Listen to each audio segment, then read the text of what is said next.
வணக்கம் ஃப்ரெண்ட்ஸ். இப்போ நம்ம வந்து ஒவ்வொரு வாரமும் ஒரு சிறப்பான திருத்தலம் கோவில் வந்து நம்ம ஷேர் பண்ணலாம் அப்படின்னு இருக்கோம். இந்த வாரம் என்ன சிறப்பான திருத்தலம் அப்படின்னா, கோவில் எங்கேயுமே பார்க்க முடியாத ஒரு அதிசயமான ஒரு விநாயகர் கோவிலை பற்றி தான் இந்த வாரம் நான் ஷேர் பண்ணலான்னு இருக்கேன். என்ன அதிசயம், என்ன விநாயகர் அப்படிங்கிறது முழுமுதற் கடவுள் இல்லைங்களா? ஸோ அவர் நார்மலாகவே நம்ம வந்து வணங்கினாலே நமக்கு மிகவும் நம்மளோட வெற்றி கிடைக்கும். எல்லாத்துலேயும் நம்ம வந்து ஆரம்பிக்கிறதுக்கு முன்னாடி விநாயகர் ஒரு பிள்ளையார் சொல்லி போட்டுட்டு நம்ம எந்த விஷயத்தையும் நம்ம தொடங்குவோம் இல்லையா? ஸோ அந்த மாதிரி இருக்கக்கூடிய விநாயகரே சிறப்பு.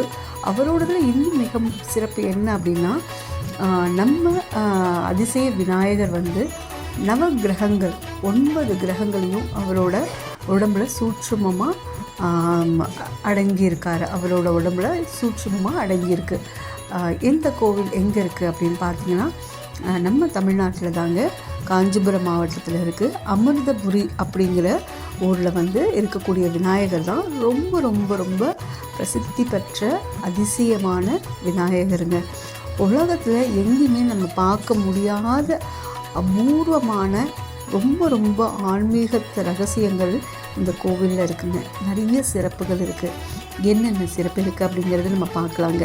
முதல்ல விநாயகரை நம்ம பார்த்துடலாம். விநாயகரோட உடம்பு முழுசுமே நம்ம நவகிரகங்கள் இருக்காங்க இல்லையா, 9 நவகிரகங்கள், அது எல்லாமே வந்து சூட்சுமமான முறையில் இருக்குங்க. நம்ம நார்மலாக நவகிரக தோஷம் எல்லாருக்கும் இருக்குது. இந்த கிரக தோஷம் அந்த கிரக தோஷம்னு சொல்லுவாங்க. நம்ம இந்த விநாயகரை வணங்குறதுனால நம்ம இருக்கக்கூடிய எல்லா கிரக தோஷங்களும் நம்ம நிவர்த்தி ஆயிருங்க. ஸோ நவகிரக வரசித்தி விநாயகர் அப்படிங்கிறது தான் இவரோட பேருங்க, இந்த கோவிலில் இருக்கக்கூடிய விநாயகருக்கு.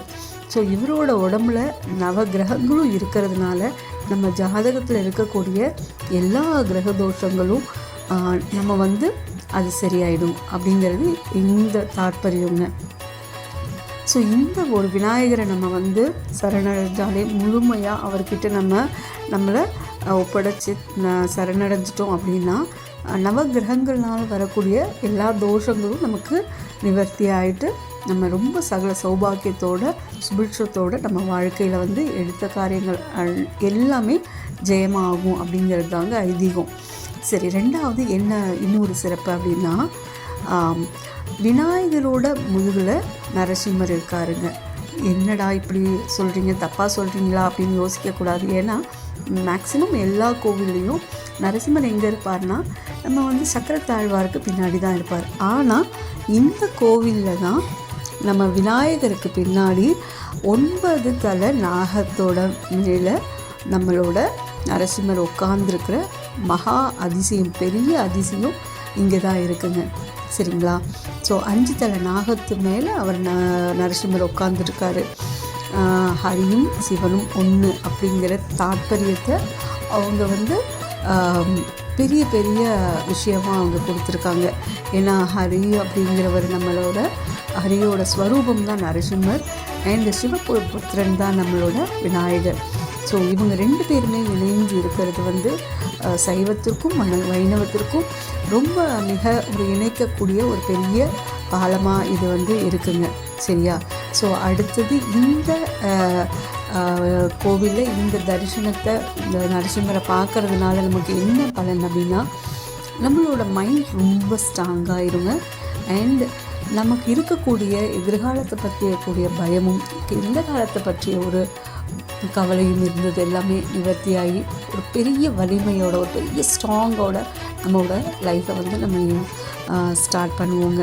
ஸோ இன்னும் ஒரு பெரிய அதிசயம் என்னங்க, அதிசயத்துக்கு மேலே அதிசயமாக சொல்லிகிட்ருக்கோன்னு பார்க்குறீங்களா? ஆமாங்க, இந்த கோவிலில் ஒரு ஆஞ்சநேயர் சந்நிதி இருக்குங்க. ஆஞ்சநேயர் சந்நிதி அவங்க வந்து என்னங்க எல்லாரும் மாதிரி தானே இல்லைங்க. இந்த ஆஞ்சநேயர் சந்நிதியில் நாகங்கள்லாம் இருக்குங்க. அவரோட கையில் வாசுகி பாம்பு இருக்குங்க. அந்த பாம்புக்கு நம்ம பாலால் அபிஷேகம் பண்ணும்போது அந்த பால் வந்து நீல நிறமாக மாறுதுங்க. எனக்கு இதை சொல்லும்போதே ரொம்ப மயிர்கூச்சல் அடிக்கிறதுங்க. ஸோ அவ்வளோ பெரிய அதிசயமாக வந்து இந்த கலியுகத்தில் நம்ம கண் முன்னாடி நடக்கிறதுங்க. சரியா? ஸோ இப்போது இந்த கோவிலை இது எதுக்காக நம்ம இவரை தரிசனத்தா என்ன அப்படின்னா, நம்ம காலகர்ப்ப தோஷம்னு சொல்லுவாங்க இல்லையா, இந்த மாதிரி நாக தோஷங்கள் எல்லாமே சரியாயிடுங்க, நிவர்த்தி ஆயிடுங்க.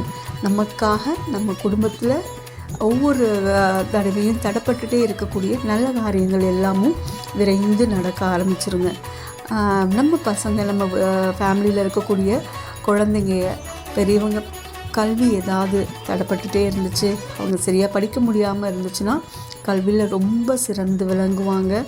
ஏதாவது கோர்ட் கேஸ் வழக்குகள் ஏதாவது இருந்துச்சுன்னா அதுலேயும் நம்ம நியாயமாக இருந்ததுன்னா ஜெயிச்சிருவோங்க.